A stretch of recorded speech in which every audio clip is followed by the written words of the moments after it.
Hey, what's up? Welcome to the program. I'm DJ Sixsmith. Neil deGrasse Tyson's here, astrophysicist extraordinaire. What's up, man? Hey, guys. How's it going? Thanks for having me. Big day for you. You got the MasterClass here. MasterClass is out. Feels like it's a culmination of a lifetime in this field for you. It really is. I hadn't thought about it that way, but now that you say it, it is.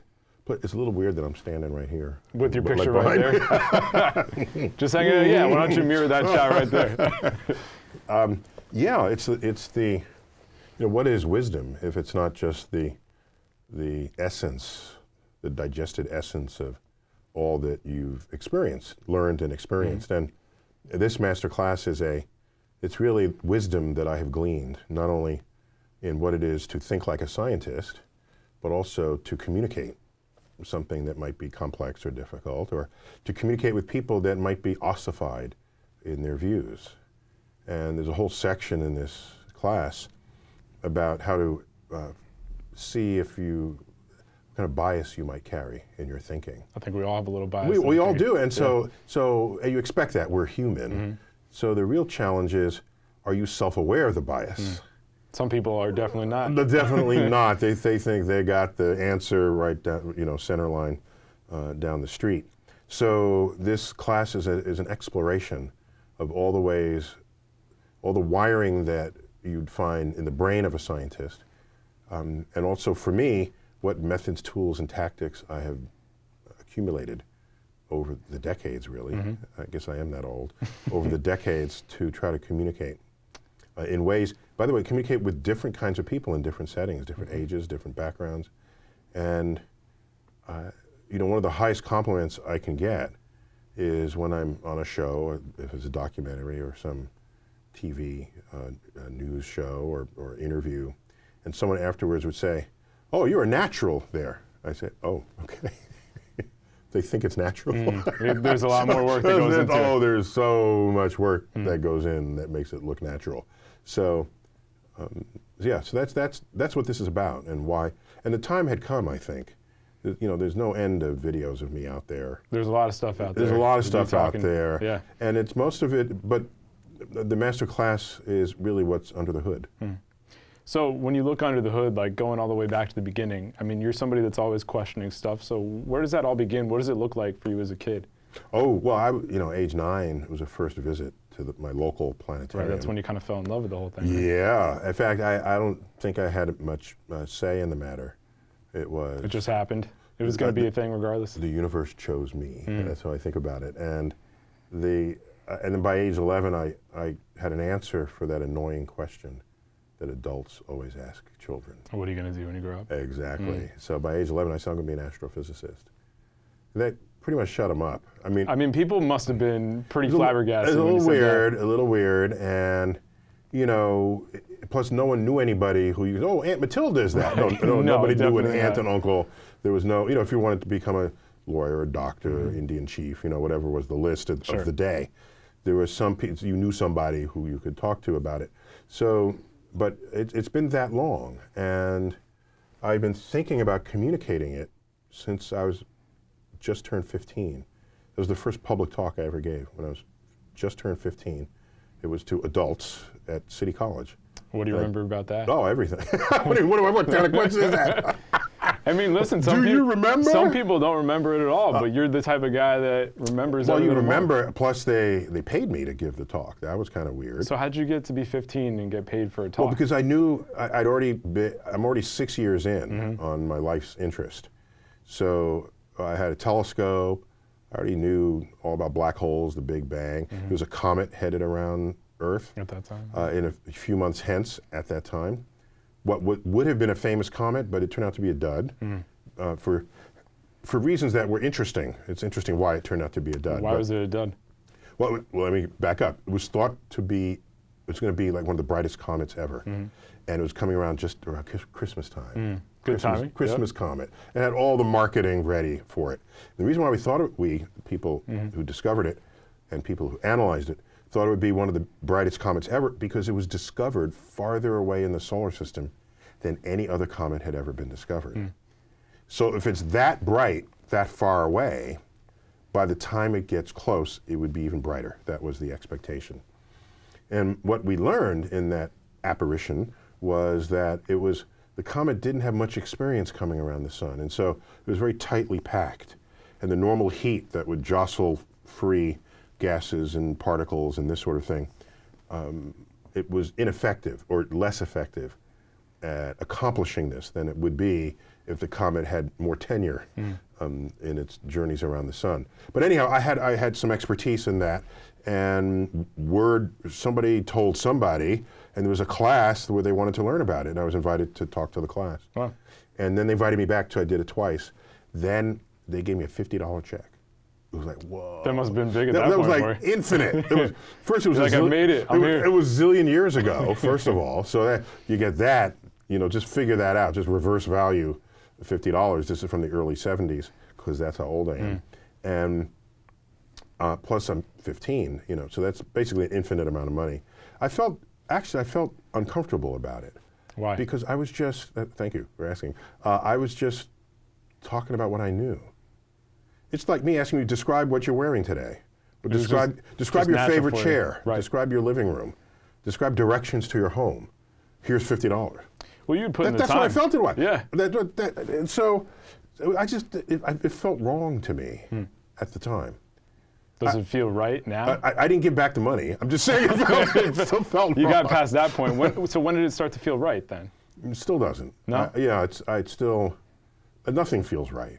I mean, I wake up and I have nearly 14 million Twitter followers. That doesn't feel right. Like, do they know I'm an astrophysicist? There's still time to unfollow, you know? Can you do that? I have to keep reminding myself that there is an appetite out there. A hunger not only for the universe, but a hunger for learning in general. And I take for granted that I hang out with my colleagues, all of whom are academics, and every day we're together, you're expecting that you will learn something from another person assembled there, because we're each embarked on different activities of exploration, of curiosity as to how the universe works. You leave that setting, I think most people don't even know a scientist, much less can claim one as their friend. So access people have to scientific thinking, I think, is rare. I didn't believe it was early on. I'm a scientist, so why would I'm actually a scientist. Why don't you know a scientist? I'm a scientist. You know, why? I just didn't have my understanding of, or my awareness of people's access to science was incomplete. It was your everyday. It certainly exactly, like that for thank you. everybody else. It was my everyday. Of course, it's your everyday too, but it's not. Just looks a little different. So how does it become more mainstream for you then? Because like you go through schooling, you're obviously around a ton of academics. When does it jump to the next point where it's like your voice can be heard by lots of different people? No, it was just a slow rise. There was no immediate uptick. So you can measure the rate at which you accumulate Twitter followers. It's very linear over time. It was not one event. You know, I hosted Cosmos back in 2014. That made a little blip relative to the total baseline, and they just sort of kept ascending. So there was no moment where I said, oh my gosh, this is an abrupt change in the societal interest.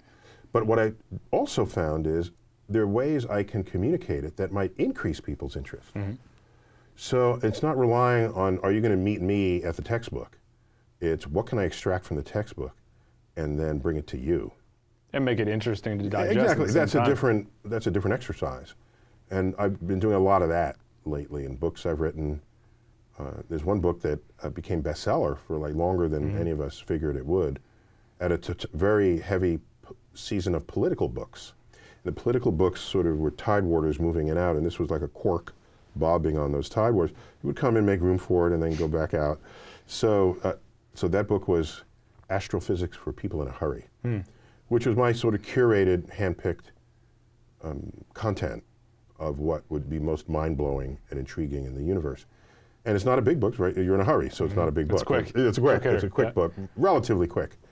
And when I was approached by MasterClass, one of the conversations was, why don't I do one on astrophysics? But I said, no, I'm already write books, and I'm already a professor elsewhere teaching. I have been, taught at Princeton for years, and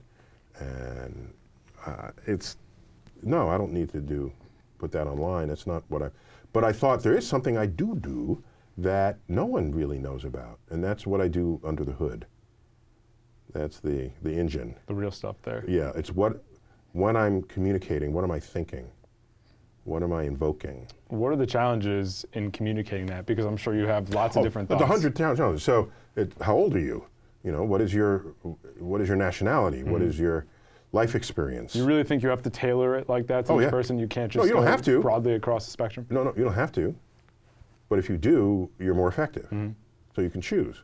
Now, of course, in a room that's heterogeneous, then you have to find some middle ground. Sure. Or better than a middle ground, just visit different places within it. So one of my favorite ones is if I look in an audience in a public talk that I give and I see some very silver-haired people, I say, okay, they've been around. They probably remember the Second World War. So some reference to mid-20th century America will resonate very deeply with them. And so I don't lose that opportunity to do so. And then that sort of wakes them up. Then there's a younger audience in front, so I might reference a recent Disney movie. And so you move around, and then at some point everyone hears something that matters to them. And if I anchor that in pop culture, then there's a commonality of awareness. That's almost the definition of pop culture.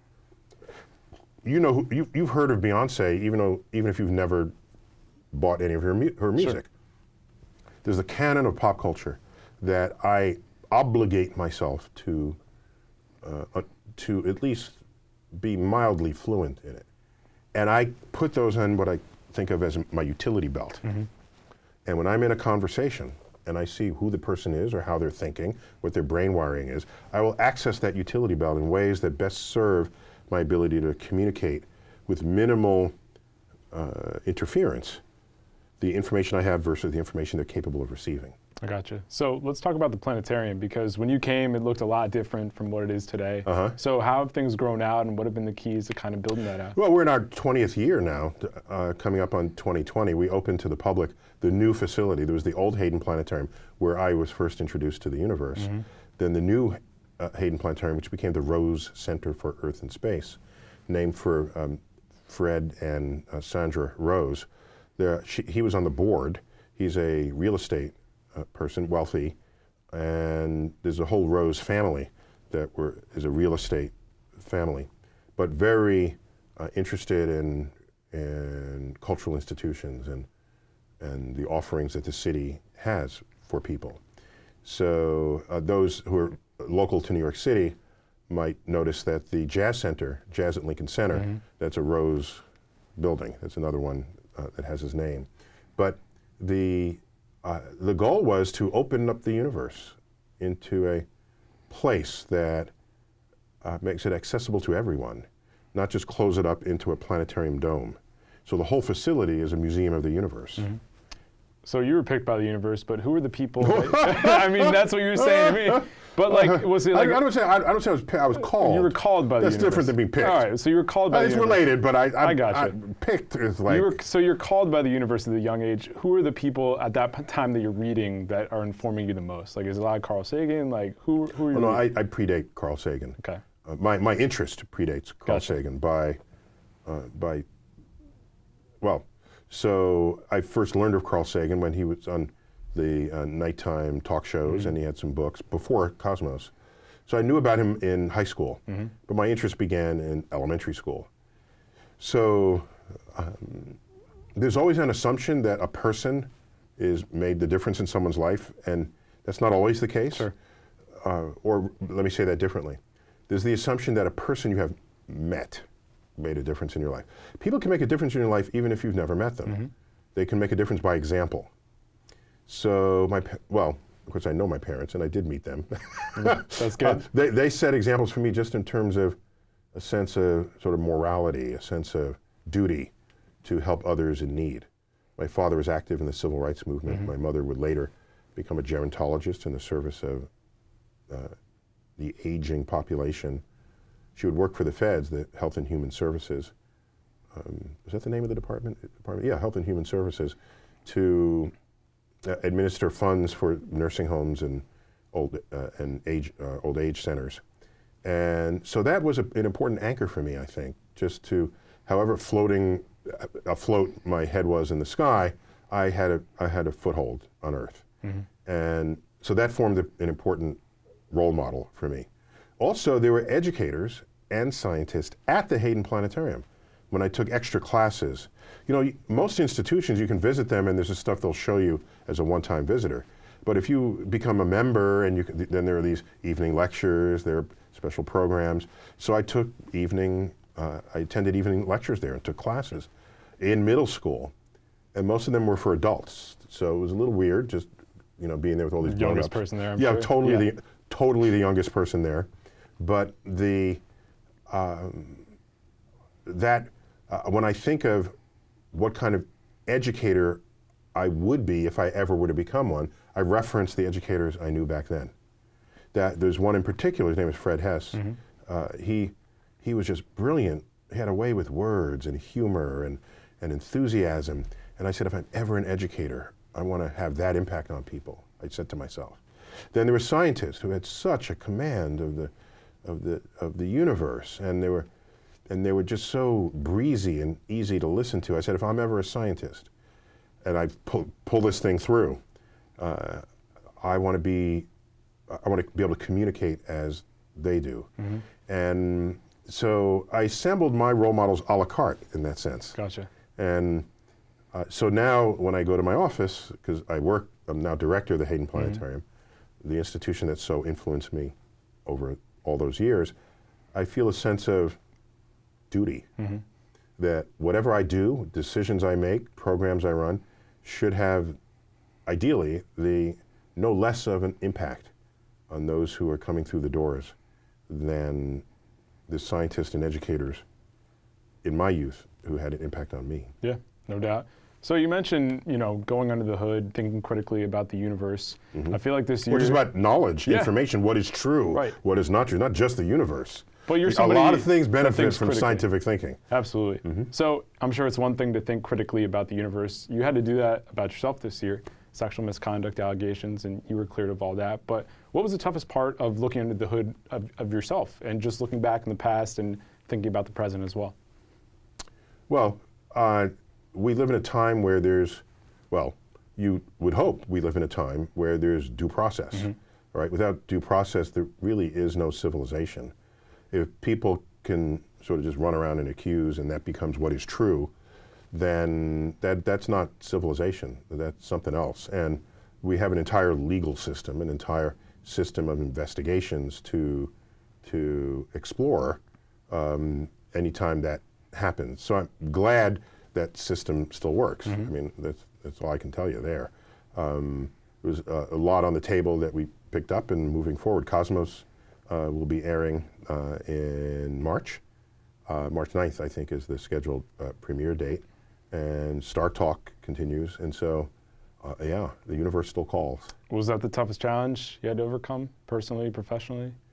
Oh, no, it was a lot of, the investigations involve a lot of interviews and this sort of thing. So it was a lot of time. But it's time that people felt needed to be invested. So I don't have a problem with that, if that's what's necessary to complete what is the due process of what's going on. I was glad to see, you learn like who your friends are and your longtime friends, and the value of that network of friends I found to be more important than ever. Yeah, no doubt about it. So I feel like you're the type of person that has a lot of people come up to you to talk about a lot of random things. Like I'm sure people are trying to show you how smart they are on certain topics, religion, science, I'm sure you get a lot of it. What's it like engaging with people when you've clearly put in all this time in your career and maybe that person hasn't exactly measured up to that level? Yeah, there are people who have really no idea. They're just out there shooting their shot. How much time I've spent. Yeah, I mean, I couldn't even imagine how many hours if you were to put into that, because it's basically since age 9. No, not only that, what do you mean 89? No, since age 9. Oh, age 9, right. Right. It was way before 1989, because that's how old I am. You were in the 70s at that point. Yeah, I go back. So there are people who, well, some of these are collected. I have another volume, a book called Letters from an Astrophysicist. That's further exploration under the hood. Yeah. You'll see me in documentaries and things, and I'm really presenting science.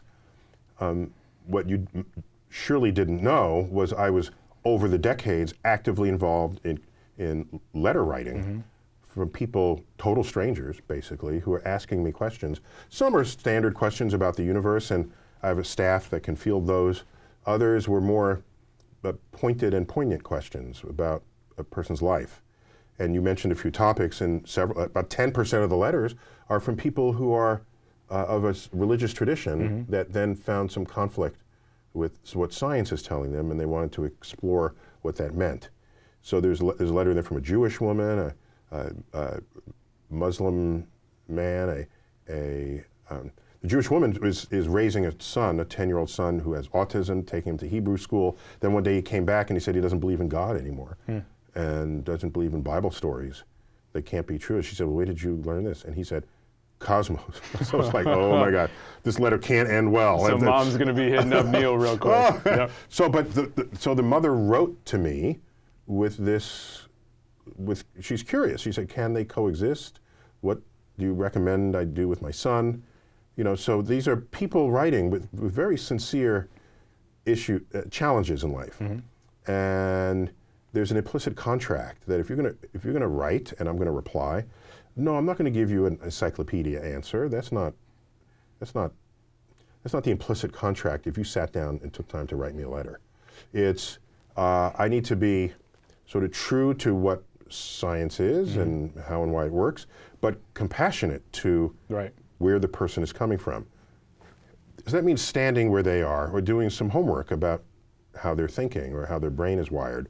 Analyze how they've written their sentences, because that will shape how I reply. If they just write a letter and I write something just came out of nowhere, then there's a mismatch, a communicational mismatch. It actually has to be a way that intersects. Then you've accomplished an open channel of communication. You've achieved that. So, so there are people who just want to tell me what is true, and they want me to agree with them. And well, that's not a conversation. And I didn't include any of those in the book. That's not a conversation. That's they just have a big megaphone and they just want to scream at you. And, but there are others who do have deeply felt beliefs, but are sincerely curious about how a scientist thinks about the problem. So when you read these letters, does it change at all how you think about things? Like, you're empathetic to what a person may think about religion or what a person may think about the universe. Will that ever change anything for you, or are you just a man that's kind of founded in science? Over the decades, I've accumulated methods, tools, and tactics to more effectively communicate, and that's what's distilled in the MasterClass. Gotcha. So it's related. It lands there because this is what I have gleaned over all this time. No, I started out just giving straight answers, and then I found people were like either not satisfied or they kept asking more about the same point. There has to be more context. Yeah, exactly. Context matters, and I wasn't really communicating, I would learn. And so I would, for example, I have a shelf this big of just books on UFO sightings. When someone writes to me about a UFO and I tell them it's not likely an alien, they'll say, oh, you just don't know anything about it. Yes, I do. I've read about this. You're like, I'm taking a little time. Yeah, I'm not just talking out my ass, okay? Then people ask about religion and religious tradition. I've got shelves of books of all manner of Bibles and other religious tracts. And no, I can't claim to have read every word of every book, but I've been in them and with targeted searches for different and various claims and assertions and traditions to extract from them, so that when I have a conversation back with you, I have some place to stand. Right. And so the compassion, I don't know if that's the right word, it's just more a sensitivity to where you're coming from, so that when I present you an answer, even if it's not the answer you want, you'll at least know that I understood where you're coming from. Right, and also like what you've done in the past is just acknowledge that there's religion and there's also science, and some people don't have a regard for either of them. They're just saying, I'm in my religious camp, I'm in my science camp. At least you're the type of person that will be like, hey, I understand why you feel this way, but don't forget about the science, because like, listen, I'm a person of faith, but I feel like there's a lot of people that don't talk enough about science and just start at a certain point. And that can be problematic, in my opinion. Yeah, so it's a matter of, at the end, it has to do with what is objectively true. And I make a big point in the MasterClass of identifying 3 categories of truth. One of them is a personal truth. Right. A personal truth can manifest in almost any way. some of them actually unhealthy. So in one example you might get, well, Jesus is your Savior, so that's your personal truth.